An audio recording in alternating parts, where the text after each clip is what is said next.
O mundo ocidental é construído em cima da sabedoria e tradições dos gregos antigos. O que sabemos deles baseia-se em lendas e anedotas. Os gregos são famosos não só por seus guerreiros, atletas e deuses da mitologia, mas pelo panteão de filósofos. Embora não procurassem soluções com aplicações práticas, eles mostraram o mundo com uma abordagem científica. Ao se perguntarem sobre questões chaves do tipo de onde viemos e para onde as coisas vão, ou como as coisas funcionam e por quê, os antigos gregos foram os primeiros da história a olhar o mundo à sua volta com olhos inquiridores. Sua busca por uma compreensão das leis da natureza propuseram um mundo separado dos deuses. Isso deu início a uma nova era de pensamento racional que levou ao nascimento da ciência e da tecnologia. Esse é o legado da sabedoria dos gregos. Sabedoria e antiguidade. Os gregos.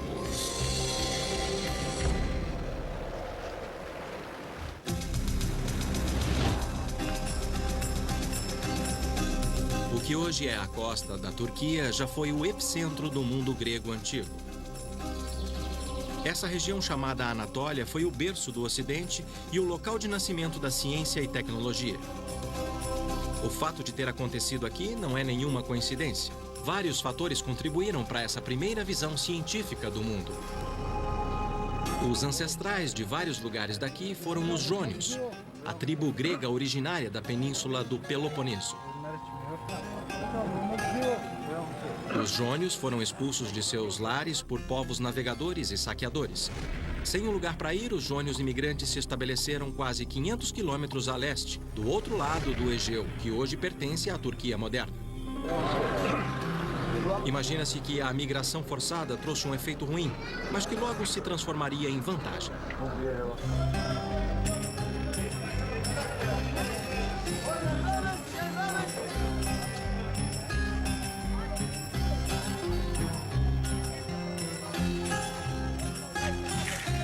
Vagando por uma terra estranha, os jônios abandonaram suas crenças e seus ancestrais.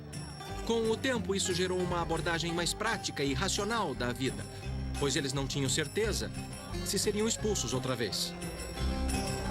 Depois de perder tudo quando abandonaram sua terra natal, os jônios se concentraram no futuro e em ideias novas e bem-vindas, principalmente se fosse bom para os negócios.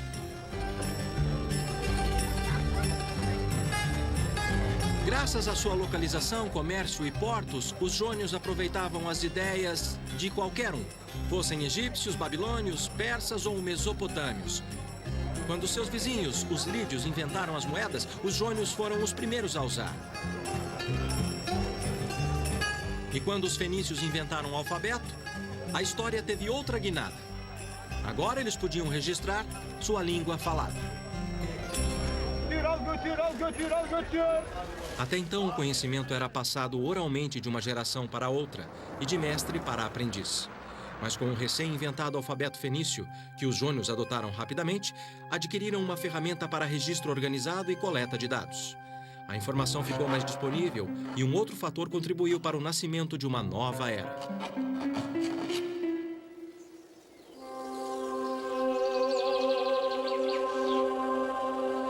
Até aquela época, o mundo acreditava ser regido por deuses que expressavam sua fúria através de fenômenos naturais, enchendo os antigos de medo.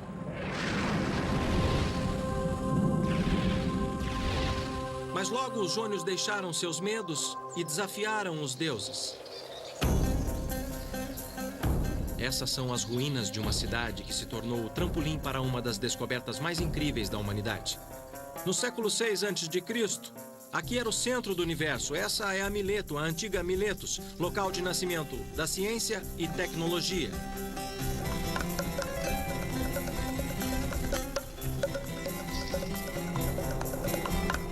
Encravada na colina, o horizonte acena. Livres de seu passado e arrastados para a prática, os jônios devem ter observado. Eu soube de um cidadão de Mileto que viajou pelo Mediterrâneo e tornou sua cidade famosa. Seu nome era Tales. Em suas viagens, ele juntou não só riquezas, como informação. Até onde sabemos, Tales foi a primeira pessoa a descobrir as leis da natureza. o que fez dele o primeiro cientista e o descobridor das ciências naturais. Suas observações revolucionárias e intuição provaram que havia ordem no mundo, não um mero caos criado pelo capricho dos deuses. Durante suas viagens, as mais notáveis para o Egito, Tales combinou suas observações com as deles. Sua intuição o levou a crer que o homem não estava à mercê dos deuses e que a natureza operava como um mecanismo, uma máquina que seguia suas próprias leis. Leis que tornavam as coisas previsíveis, e Tales era faminto de aprendê-las. Peritos acreditam que ele reuniu dados dos ciclos das estrelas, lua e sol dos antigos egípcios e babilônios. Tales descobriu um padrão, e quando ele o aplicava para prever os fenômenos naturais, ele se tornou a primeira pessoa na história a prever um eclipse, o que deve ter realmente chocado o mundo antigo. Isso não provava que a natureza tinha leis que não eram regidas pelos deuses? Tales desafiou os deuses e logo desmistificou o mundo. Ele deixou de lado a tradição e, num esforço para entender as leis, fez uma pergunta crítica: por quê? Isso se tornou o fundamento da ciência. Mas Tales também provou que conhecimento teórico tinha valor prático. Tanto naquela época como hoje, azeitonas e azeite de oliva eram os produtos mais exportados da Jônia. Tales desconcertou seus contemporâneos quando previu uma colheita particularmente abundante, muito antes que alguém pudesse perceber. Fazer isso era tão presunçoso quanto prever o humor dos deuses. E para mostrar que falava sério, Tales comprou todas as prensas de azeitonas da região muito antes da época da colheita. Não sabemos como ele fez isso, mas sua previsão se tornou realidade. Então, todos os fazendeiros tiveram que ir até Tales para prensar a azeitona e receberam sua primeira lição sobre o valor da ciência. Tales estava cercado de linhas e ângulos tradicionais das fazendas ao redor de Mileto. Suas observações e os padrões similares que ele viu em suas viagens podem ter lhe dado a ideia para descrever o mundo em termos sistemáticos e procurar regras que funcionassem em todos os casos. Os métodos de construção dos egípcios e registros antigos relacionando ângulos, triângulos e círculos podem ter motivado Tales a formular suas próprias teorias geométricas. Tales se tornou o pai da geometria. Suas descobertas formam o núcleo da ciência e tecnologia moderna. E descrevem as regras básicas do mundo físico.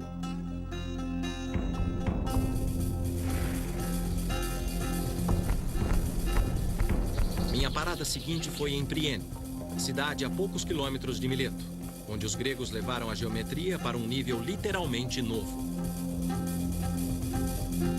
Esta é a obra mais impressionante da engenharia. Eu não acredito que alguém quisesse construir uma cidade em uma colina. Nem mesmo hoje, mas para os jônios que não tinham gruas ou maquinários para cortar a pedra, ela parece o exemplo perfeito de como eles usaram a geometria para impor ordem em seu mundo.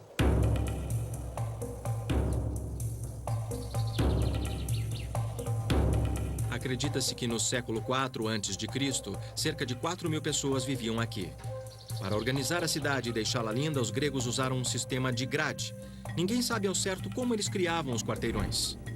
Uma teoria diz que os arquitetos da cidade estabeleciam 2 quadrados nos cantos e estendiam para as laterais com cordas e cravos de madeira. Ao medir as diagonais do retângulo resultante, determinavam se os quarteirões tinham lados iguais. 2.500 anos depois, ainda usamos o sistema de grades. Ele define a maioria das cidades e centros americanos. Mas os jônios aplicaram o sistema de grades impiedosamente, ignorando as inclinações dos penhascos, a fim de estabelecer o traçado da cidade ao longo do acesso norte-sul. Assim, usavam o sol para aquecer a cidade no inverno e otimizar a circulação de ar da cidade para resfriá-la no verão. Isso foi demais.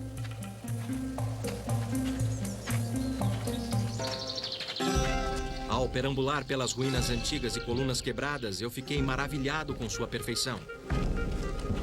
Na busca pelas regras básicas da natureza, os gregos antigos descobriram o cosmos. Cosmos é uma palavra grega e sinônima para ordem e beleza.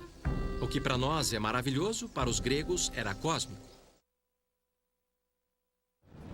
Para seguir o trajeto da ciência e tecnologia até seu próximo marco, eu atravessei o Egeu para visitar outro local inovador, onde uma antiguidade foi considerada uma maravilha do mundo. Ela teria sido impossível sem a aplicação da geometria. Com Tales começou uma nova era, na qual os gregos substituíram o mito e o dogma tradicional por uma abordagem crítica, fazendo a pergunta por quê. A observação se tornou mais poderosa que o mito, e a aplicação da regra, o teste final. Agora eu estou na Grécia moderna, na ilha de Samos, uma das ilhas mais prósperas do mar Egeu. A antiga Samos tinha uma economia emergente nutrida pelo mar. Na cidade antiga de Tagane, agora chamada de Pitagório, devido a um de seus habitantes mais famosos, a questão de armazenamento de água potável suficiente para os cidadãos inspirou uma das maravilhas do mundo antigo. Ela fica embaixo dessa montanha. Acreditem ou não, eles usaram a geometria para construir túnel. Eu estou no túnel Eupalinos, chamado assim em homenagem ao engenheiro que o projetou. Por volta de 522 a.C., os antigos o cavaram através do Monte Castro. A água era trazida de uma nascente até a entrada norte do túnel. Com cerca de 2 metros de diâmetro, ele percorre um trajeto de 1000 metros através de calcário puro. Mas o interessante é que ele foi cavado dos 2 lados. Você pode não achar nada demais, mas foi fantástico as 2 partes se encontrarem no meio. Um pouco mais à frente fica o ponto onde as 2 metades do túnel se encontram. Infelizmente, nenhum registro sobreviveu para mostrar como Eupalinos fez. Hoje, a maioria dos cientistas concorda com as teorias de Herão da Alexandria, que viveu no século II a.C. Ali, Herão descreve como Eupalinos fez. Os engenheiros antigos mediram a distância em volta do Monte Castro usando ângulos retos. Ou a distância leste menos a distância oeste era igual a um lado de um triângulo retângulo. A soma das distâncias norte e sul era igual ao segundo lado. E a linha ligando os 2 lados era igual ao trajeto proposto do túnel. Ao estabelecer 2 triângulos menores alinhados em cada entrada, Herão acreditava que eles usavam marcadores para manter o trajeto do túnel. Infelizmente, o trecho do meio do túnel, onde as 2 partes se encontram, está fechado por medo de um desabamento. Mas me disseram que a precisão das medidas é espantosa. O desvio é de apenas 90 centímetros na vertical e 6 metros na horizontal.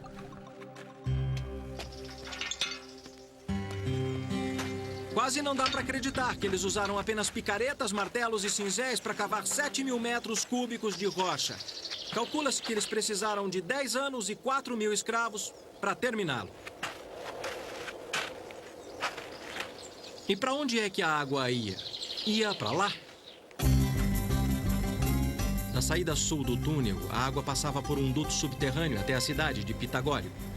A cidade que ficou famosa não apenas por suas águas refrescantes, como também por seu filho mais famoso, Pitágoras.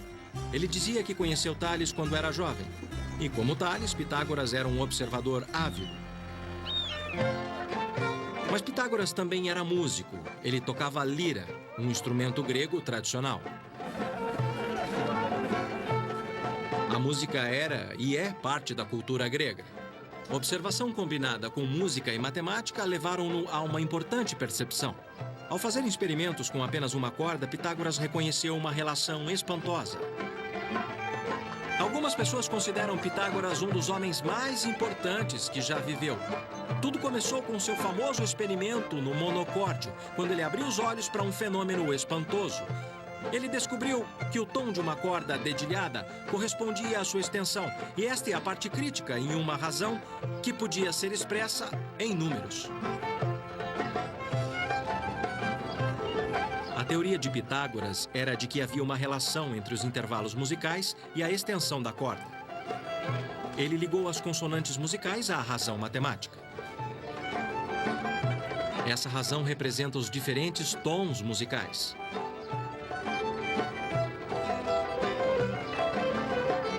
Dedilhar uma corda produz um tom.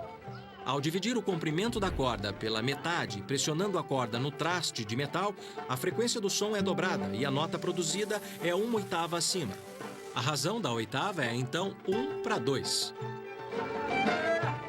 Pitágoras acreditava que a ordem matemática aplicada à música era um exemplo do princípio numérico que fundamentava o universo. Para Pitágoras, o número era uma quantidade física descoberta por experimento. A ideia de cosmos era ordem e harmonia, usando proporções expressas em números matemáticos. Pitágoras acreditava nisso, e muitos concordavam com ele, inclusive Einstein. O experimento com o monocórdio alimentou a crença entre os cientistas antigos que havia uma regra fundamental para tudo. O pensamento de Pitágoras sobre a harmonia ia além do cosmos. A beleza estava em todo lugar, e ele buscava harmonia nos princípios básicos da vida cotidiana. Em suas escolas por toda a Grécia, Pitágoras dava seminários de harmonia interior, seguindo a teoria de uma mente sã em um corpo são. Inspirado por Pitágoras, fiquei intrigado com o começo da medicina ocidental como ciência, outra área que os antigos gregos mostraram o caminho. Isso significava uma visita ao Peloponeso, o primeiro lar dos jônios, hoje a 1 hora de avião de Samos. Asclépio, antigo deus da medicina, era o ponto central de um culto que varreu toda a Grécia no século V a.C. Quase todas as cidades tinham um santuário de Asclépio dedicado à saúde de seus cidadãos. O renomado centro de cura que visitei em Epidauro foi o maior de todos. Ele era famoso por suas curas. Se você fosse deficiente, cego ou sofresse dos rins, este era o lugar para visitar. Evidências mostram que sacrifícios, orações, repouso, dieta, água limpa e ar fresco eram as principais receitas. Para mim, parece bom. Os santuários de Asclépio se tornaram os precursores das clínicas de saúde. Mas os gregos antigos também foram pioneiros na cura pelo poder da mente. Os Asclepíades eram populares por suas práticas psicanalíticas. Uma visita a Epidauro era para os gregos o que é um sofá de analista para nós. Esse teatro em Epidauro era um lugar famoso por aliviar a ansiedade. Seu tamanho já mostra o quanto o culto asclepíade da medicina alternativa era popular. Com 15 mil assentos, ele era quase do tamanho do Teatro de Atenas, que na época era o maior da Grécia Antiga. Ir ao teatro fazia parte da cura. Segundo os gregos antigos, pôr para fora suas emoções através de uma apresentação teatral tinha um efeito purificador. O teatro era mais que um lugar de entretenimento. Era um lugar de catarse. Estou 22 metros acima do palco e posso ouvir o som de um alfinete caindo, ou um fósforo riscado. A descoberta de como o som viaja influenciou o design do teatro. Funciona assim. Construído na encosta de uma colina, 55 fileiras de bancos inclinados são dispostos num semicírculo perfeito de 53 metros. Já que as ondas sonoras viajam em um movimento circular como as ondas na água, elas se irradiam de forma simétrica fora do palco. As ondas iniciais intensificam as outras conforme refletem da estrutura de pedra. Essa capacidade excepcional de reforçar o som explica a proeza da acústica superior. Seja explorando a psique humana ou construindo um teatro, os gregos antigos buscaram transformar as abstrações da natureza em regras que podiam guiar suas vidas. A dieta era uma grande preocupação, pelo menos nas classes elevadas. Essa era a fórmula de saúde de Hipócrates. Pessoas gordas ou que queriam emagrecer deviam fazer esforço com o estômago vazio e depois comer alimento nutritivo logo após o exercício. Devia fazer uma refeição por dia, não se lavar e dormir em sofá duro. E a recomendação mais espantosa era caminhar nu tanto quanto possível. Aqueles que queriam ganhar peso deveriam fazer o contrário. Era a sabedoria da antiguidade. Falar o quê? Atenas ecoa as conquistas de seus antigos fundadores como nenhuma outra cidade.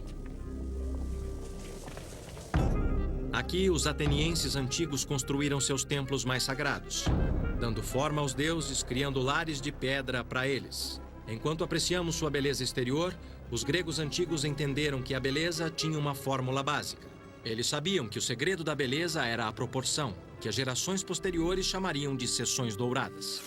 Em outras palavras, uma linha reta é dividida em 2 segmentos diferentes para que a razão de toda a linha seja tanto para o segmento maior quanto para o segmento menor. Essa subdivisão é chamada de seção dourada.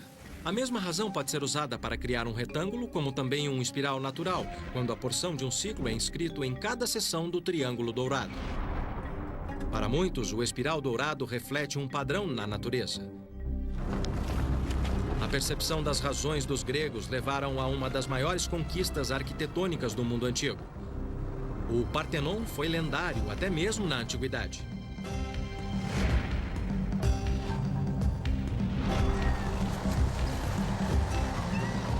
O Partenon deve seu nome a Atena Paternus, a deusa virgem Atena, para a qual ele foi dedicado. Atena era a deusa padroeira de Atenas e também da ciência e tecnologia.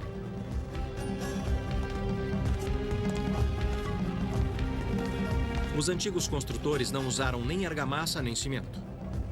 Essas colunas gigantes suportam lintéis maciços, fixos por grampos de metal inovadores. Discutível, a razão dourada torna sua estética tão impressionante que o Partenon é um modelo até mesmo para projetos arquitetônicos modernos. Embora o templo seja considerado um ícone de perfeição, eu soube que os arquitetos e construtores ajustaram o projeto para garantir a impressão de perfeição e não correr riscos. Da observação, os antigos sabiam que uma coluna do mesmo comprimento, de cima para baixo, parecia mais estreita em cima. Para fazer com que as colunas parecessem perfeitas, eles as afinavam. Usando truques como esses, eles garantiam que o templo parecesse totalmente perfeito. Só um perito podia perceber a ilusão.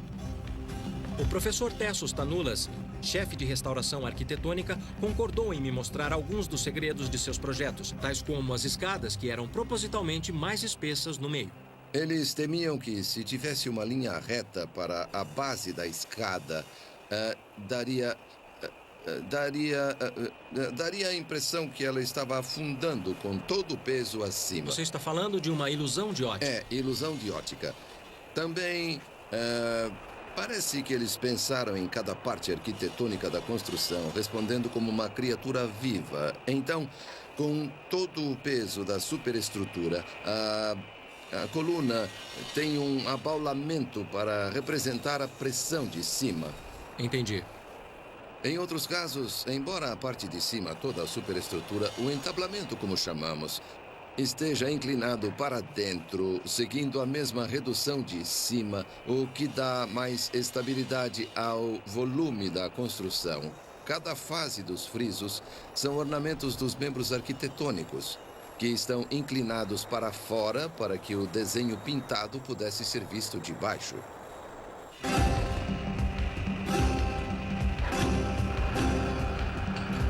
O Partenon passa por uma série de reparos.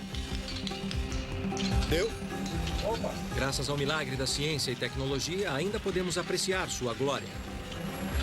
Ironicamente, na mesma época que esse templo foi construído, os gregos antigos também lançaram a base dessas máquinas modernas que agora o restauram. Arquimedes calculou que para mover uma pedra de 450 quilos, seriam necessários 25 quilos para fazer o trabalho.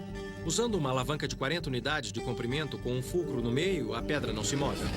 Mas deixando o apoio a 2 unidades da pedra e colocando 22,5 kg na outra ponta, equilibra-se a alavanca, porque o comprimento médio desde o fulcro sobre 2 vezes 22,5 kg é igual a 450 kg. Acrescente 2,2 kg e Arquimedes podia colocar a pedra onde quisesse. O que a lei de Arquimedes diz, em essência, é: quanto maior a alavanca, mais fácil o trabalho.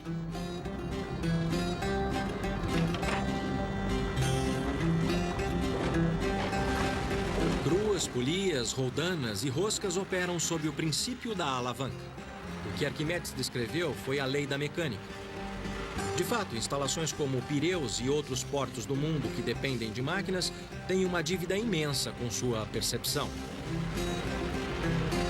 Arquimedes era considerado o Einstein e o Edison do mundo antigo. Ele se tornou lendário porque inspirou o design das máquinas mais complexas. Como exatamente os gregos antigos vieram a entender os princípios da mecânica e da física, é um mistério que os pesquisadores modernos tentam descobrir até hoje. Em Atenas, eu visitei a segunda Conferência Internacional de Tecnologia Grega Antiga no Museu de Guerra, onde cientistas e pesquisadores de todo o mundo trocavam suas últimas descobertas. Todos buscando mais pistas, assim como eu. Posso pegar? Sim, sim. Vou tentar bombear. Está claro que muitas máquinas antigas operavam pelo princípio da alavanca. Como essa bomba do século III a.C. de Ctésibio, o pai da pneumática. É uma bomba bem potente, hein? Nesse distribuidor de água sagrada, um ponto pivô substituiu o fulcro, mostrando como os inventores antigos começaram a criar dispositivos mais complexos.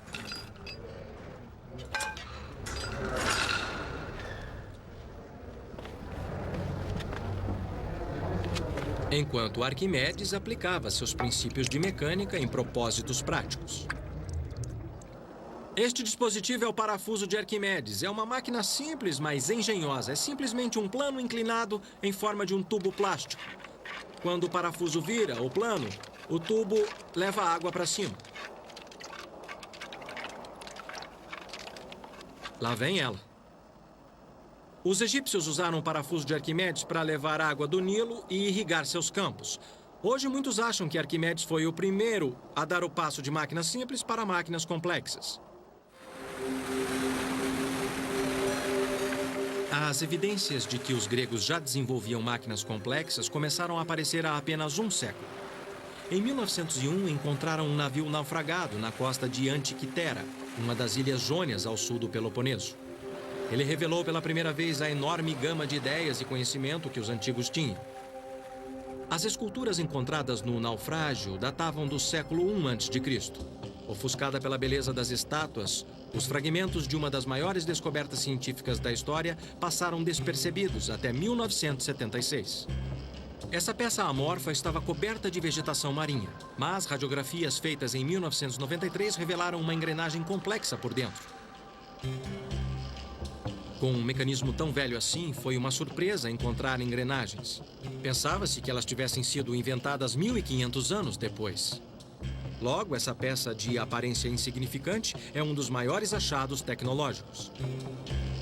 Corroída e esfarelando depois de ficar submersa em água salgada por 2.000 anos, sua corda e engrenagens apresentaram perguntas intrigantes aos cientistas. Em qualquer lugar do céu... Um desses cientistas é Michael Wright, pesquisador britânico que construiu uma réplica que ele apresentou nessa conferência.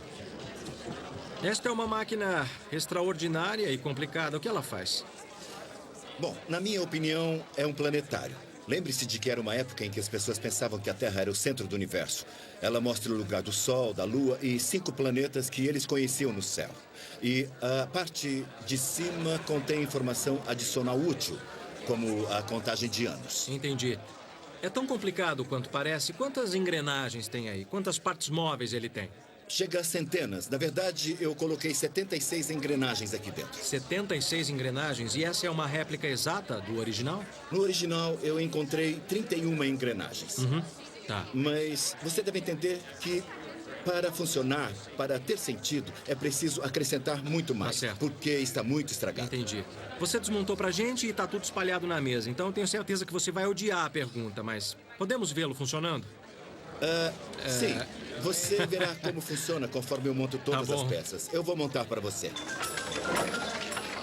Levou quase 20 minutos para montar tudo. Mas foi emocionante ver um instrumento de 2.000 anos funcionando. E isso aqui? Esta é a Lua, que temos que ajustar. Tá. Mas o Sol e a Lua estão juntos agora, então deve ser a Lua nova. Devemos ver a Lua preta assim. Desse jeito. Eu posso? Por favor, pode sim. À vontade. Eu adorei o mecanismo da Lua. Que maravilha. Aqui a Lua está se movendo rápido. E sua fase aparece aqui. Aqui está o ponteiro do Sol. Abaixo do ponteiro do Sol está o ponteiro do dia, funcionando com um calendário. Eles andam quase juntos, mas às vezes um na frente do outro. E aqui está Mercúrio na frente do Sol. Esse é o ponteiro de Mercúrio. Aqui vem Vênus, embaixo do ponteiro do Sol. Aí. Tá. E aqui temos Marte, Júpiter e Saturno vindo juntos. É um dia muito especial. E Júpiter está alinhado com Marte. O inventor do mecanismo de Antiquitera é desconhecido, mas outros antes dele já tinham tentado construir um modelo dos céus em forma de máquina. Na verdade, os registros mostram mais uma vez que Arquimedes construiu o primeiro planetário. Infelizmente, tudo o que resta é essa gravura do século XVIII, chamada O Planetário de O'Rary, que sugere como poderia ser seu invento. Comparado com o conhecimento dos dispositivos disponíveis na época, a ideia de Arquimedes estava anos-luz à frente. Encontrar soluções práticas era uma coisa, mas fazer perguntas ousadas era outra. Quem iria fornecer as respostas se os deuses já não podiam? Uma coisa era dizer que Apolo empurrava o Sol pelo horizonte, e uma outra era perguntar por que os barcos flutuam. Na busca para entender o seu meio, os cientistas gregos antigos ficaram intrigados com a pergunta do porquê alguns objetos flutuam e outros afundam. Se você colocar uma pedra na água, ela afunda.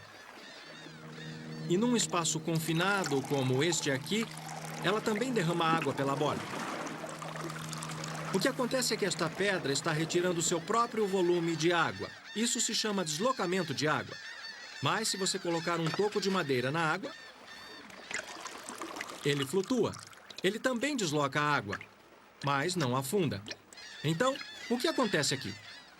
O toco e um barco flutuam pela mesma razão. Embora os navios modernos sejam feitos de materiais pesados como aço e concreto, eles flutuam, desde que pesem menos que a água que eles deslocaram. O ar dentro do casco do navio ajuda a diminuir o peso do navio comparado com o volume de água que ele desloca. Esse efeito é chamado de flutuabilidade. Dizem que quando Arquimedes compreendeu o princípio do deslocamento da água, ele saiu correndo pelas ruas gritando Eureka, que significa descobrir. Mas seu legado foi bem maior que isso. Embora Arquimedes tenha nos dado os princípios fundamentais de onde a tecnologia moderna é derivada, outra invenção grega foi recentemente ressuscitada e testada depois de ficar perdida milhares de anos no mar. Era uma trireme, barco de guerra famoso por sua velocidade e impacto letal. Navios como esse se tornaram um orgulho da marinha grega antiga e o terror do mar Mediterrâneo. Tudo o que sabemos a respeito de triremes vem do dramaturgo Ésquilo, fundador da tragédia grega. Como testemunha ocular, ele nos conta das triremes derrotando os invasores persas na Batalha de Salamina, apesar destes estarem em número maior. Jamais uma peça original de trireme foi encontrada, o que dirá um barco inteiro. Tudo o que restou foi o drama que Ésquilo escreveu, até que os arqueólogos descobriram galpões de triremes antigas. Podemos colocar 170 homens remando, remadores... Marquei uma visita ao almirante Iohannis Koliniatis, que passou 5 anos juntando as pistas para reconstruir esse lendário navio de guerra grego. Eu queria saber como descobriu o comprimento das triremes. Vamos começar com o comprimento. Sabemos o comprimento do galpão, onde as triremes eram mantidas. E o seu comprimento não podia ser maior que o comprimento do galpão, que é de aproximadamente 33 metros. Entendi. Os galpões também indicaram que a largura devia ser de 4 metros. E a geografia da Grécia forneceu outra pista. Considerando que as triremes ancoravam em praias, o calado não podia ter mais de 1,20 metro. A experiência prática obtida durante o processo de reconstrução e os registros históricos ajudaram a formar o retrato de como esse lendário navio de guerra devia ser. Que tipo de madeira vocês usaram para fazer o barco? O casco é feito de madeira de pinho. E alguns lugares especiais são de carvalho. Das florestas da Ática, que eram cheias de pinheiros na época. Tá certo. Madeira de pinho e uma quilha rasa tornavam a trireme rápida e ágil, permitindo aos antigos deslizar sobre a água quase como um hidrofólio. Outra fonte crucial para o segredo da trireme é uma lista de suprimentos navais atenienses, encontrada no século XIX. Ela incluía 170 remos, divididos em 62 para o convés, 54 para os convéses do meio e de baixo, e cada remo precisava de alguém para puxar. Parece que era muita gente num lugar apertado. Será que eu posso remar para ver? Sim, por que Posso? não? Vamos remar. Vamos lá. E veja como é difícil chegar ao lugar. É difícil mesmo. Então você imagina como era difícil com 170 homens. Claro, é bem apertado, né? É bem congestionado.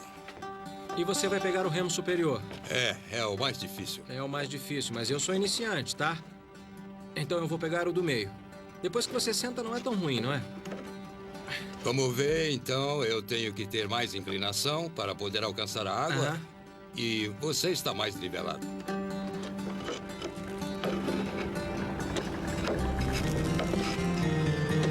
E eu faço muito mais força. Presume-se que funcionava assim. A trireme tinha 3 bancos de remadores, daí o nome. Cada remador tocava na água num ângulo diferente. O mestre da galé mantinha o ritmo dos remos para fazer com que todos remassem juntos e, ao seu sinal, a trireme podia acelerar como um carro com motor envenenado.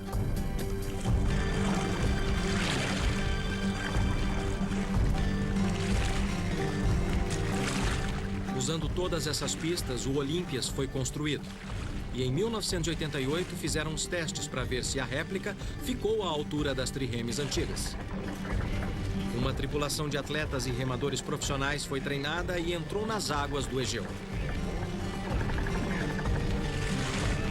Nos testes, quanto tempo levou do arranque até a velocidade máxima? No arranque, durante o teste com a réplica, nós levamos 37 segundos. E qual foi a velocidade máxima que conseguiram atingir com uma tripulação treinada e todos os remos em força total?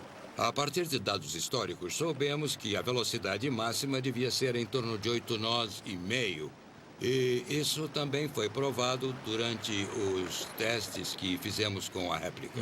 A nossa tripulação foi capaz de manter essa velocidade por aproximadamente meio minuto. Depois, eles já não tinham mais força para manter aí já ficaram essa exaustos. velocidade. Conforme o teste mostrou, a resistência da marinha grega permanece lendária. Mantendo uma velocidade de 7 nós e meio, que equivale a 14 km por hora, parece mais lendária que realista. Mas, por outro lado, esses eram navios de guerra, e sua velocidade era uma questão de vida ou morte.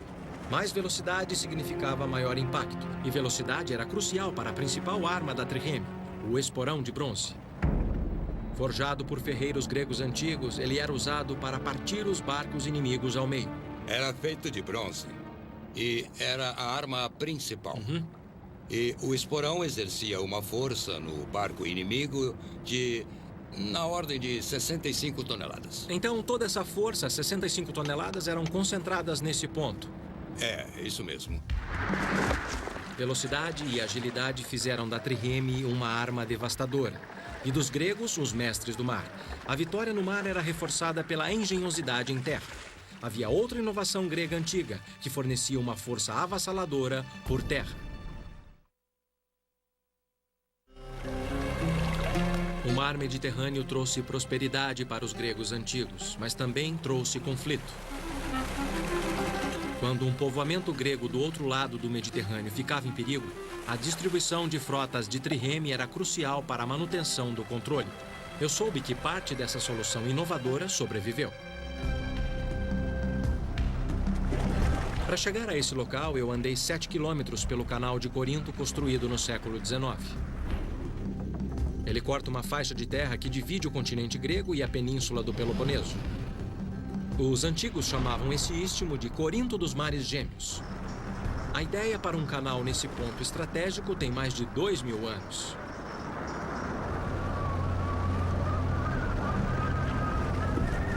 Periander, um dos 7 sábios da antiguidade, foi o primeiro a propor. Mas no fim ele recuou porque temia que isso desagradasse os deuses. Então veio o imperador Nero, que deu início à construção. Mas ele morreu e a construção não avançou. O mais incrível é que o canal de hoje segue seu plano. Fiquei me perguntando se Nero pensou que teria que remover 1.200.000 metros cúbicos de terra para terminar essa obra. Certamente teria valido a pena, pois esta passagem sempre teve um papel importante na história da Grécia para passar de um lado para o outro do Mediterrâneo. Exércitos, mercadorias e pessoas, tudo tinha que passar por aqui.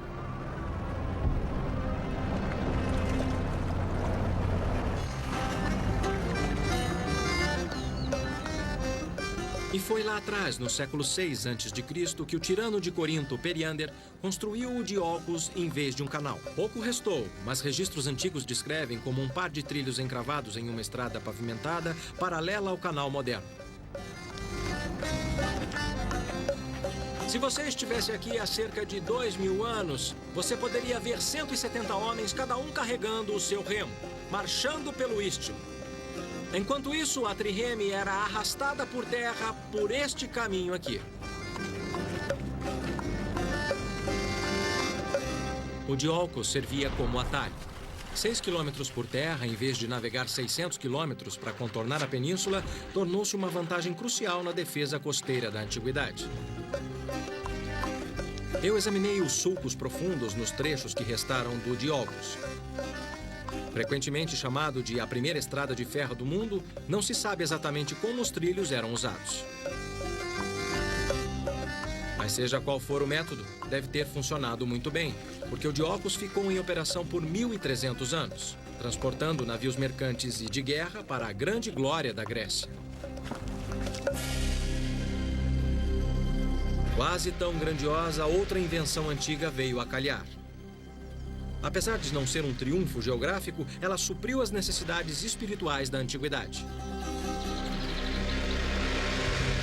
Acreditava-se que o ponto de encontro de duas águias marcavam o centro do mundo. No alto do penhasco do Monte Parnassus, lar das musas, fica Delfos, cuja origem da palavra significa útero ou umbigo. Dentro das ruínas do vasto complexo do templo de Delfos, eu encontrei uma réplica do ônfalo, a pedra que simboliza o centro do mundo. Mas algo bem maior me arrastou para cá, como arrastou milhares de visitantes nos últimos milênios. Desde 750 a.C., Delfos era famosa por seu oráculo, um lugar dentro do templo de Apolo onde os devotos podiam perguntar ao seu deus sobre seu futuro. As perguntas eram respondidas pelos sacerdotes que interpretavam as respostas de uma mulher através da qual Apolo falava. Para surpresa, a pesquisa moderna revelou como a previsão em Delfos se baseava em método científico. Poucos sabem que os sacerdotes de Delfos contavam com dados e conhecimento concreto. Fragmentos de informação sobre costumes estrangeiros, políticos e até do clima eram organizados numa espécie de conselho interdisciplinar com 90 sacerdotes. Eles eram as pessoas mais bem informadas da antiguidade e, com tempo suficiente, davam uma resposta elaborada sobre qualquer coisa. As respostas eram ambíguas, mas plausíveis, e com um pouco de detalhes jogados aqui e ali, se tornavam muito inspiradoras. Guerreiros e reis como Alexandre o Grande vinham aqui em busca de um sinal, uma indicação dos deuses sobre o destino da nação. Hoje sabemos que eles estavam em boas mãos. Os sacerdotes de Delfos entravam em contato com informantes e outros sacerdotes do Antigo Mundo. Eles chegaram a estabelecer o que hoje chamaríamos de a primeira central de inteligência de dados. Eles podem ter usado ainda estatísticas e cálculos. Métodos similares aos aplicados em Delfos estão em uso até hoje. Confiando na informação em vez dos deuses, os sacerdotes de Delfos criaram a base para a reunião de dados. De fato, a metodologia de previsão do oráculo de Delfos é reconhecida no mundo dos negócios de hoje. É sempre comovente imaginar o grau de sabedoria da antiguidade. É tentador buscar no futuro respostas para questões de ciência e tecnologia que persistem, quando na verdade há pistas no passado.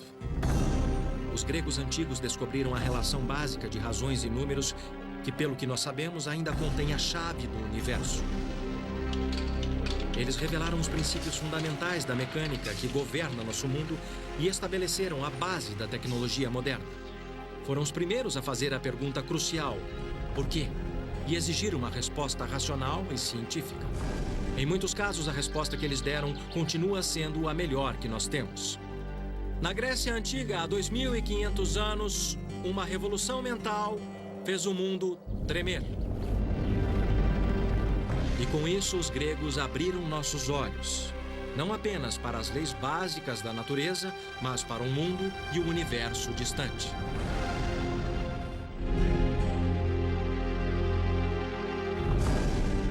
Versão brasileira, DPN Santos.